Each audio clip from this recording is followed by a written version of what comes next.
et bienvenue dans, encore une fois, une petite édition des tutos de Shadé, la troisième pour le mois de février. Et qu'est-ce qu'on va faire aujourd'hui?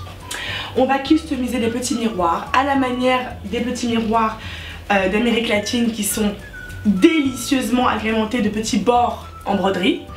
Moi je ne sais pas faire de broderie, donc j'ai acheté des galons et j'ai fait celui-ci et celui-ci.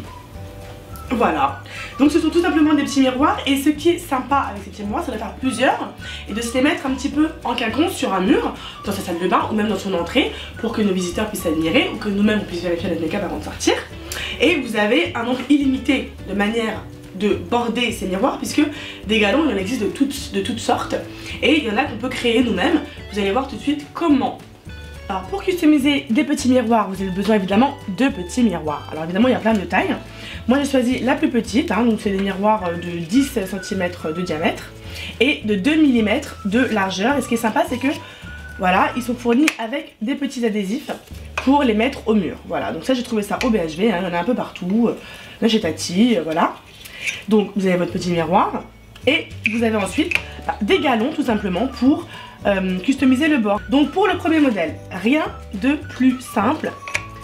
J'ai presque honte parce que vraiment c'est une idée que j'ai eue mais la réalisation est d'une simplicité hallucinante. Prenez votre petite glu, vous faites tout simplement un petit liseré. Moi je le fais au fur et à mesure pour pas que ça se sèche entre temps. Et puis vous placez votre petit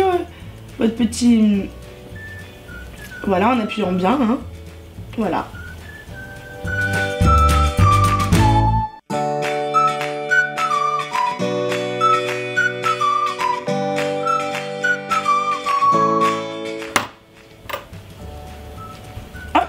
Et vous n'avez plus ensuite de l'autre côté qu'à découper le bout.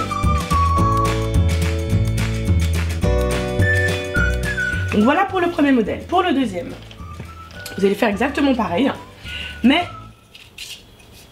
attention, ce galon là va être collé non pas derrière mais directement sur le miroir.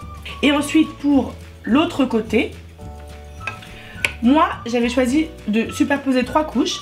Donc il faut d'abord poser en premier la couche de pompon. Donc vous avez de toute façon déjà une bande. Vous vérifiez bien que la bande est bien au bord de manière à ce que le pompon dépasse tout seul et qu'on ne voit pas la bande de l'autre côté. Deuxième étape, celle-ci. Là, pareil, vous avez préservé un demi centimètre. Donc c'est sur cette partie-là que vous allez coller.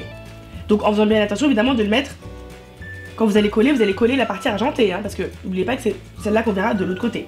Donc là vous faites le bord et ensuite vous prenez votre petit bout de dentelle. Vous vous rappelez comment on l'avait froncé? On avait fait un tuto avec une collerette et c'était exactement le même système. Prenez votre aiguille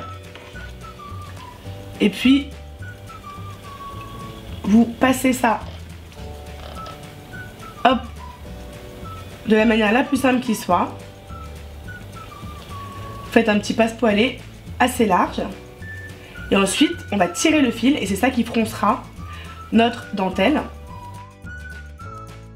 Là il est un peu large parce qu'on voulait bien que ça dépasse quand même Et vous voyez de l'autre côté on avait toute cette largeur là et là on est au centre parce qu'on a déjà les autres bouts qui sont en dessous. Vous voyez, dans l'ordre. Voilà, d'abord le pompon, ensuite les franges, ensuite la dentelle. Quant au galon il est posé sur le miroir. Voici nos deux résultats. Faites-en plein, multipliez sur votre mur, vous verrez que ça fera un joli effet. On a donc customisé deux petits miroirs, voilà, et voilà. Donc ce sont des modèles que je vous ai proposés, mais bien sûr n'oubliez pas qu'il existe énormément de galons, il y en a que vous pouvez faire vous-même. Et j'espère que vous trouverez vos idées à vous. Et sur ce, je vous souhaite une très bonne fin de soirée ou de semaine ou de mois. Et je vous dis à bientôt pour un prochain tuto.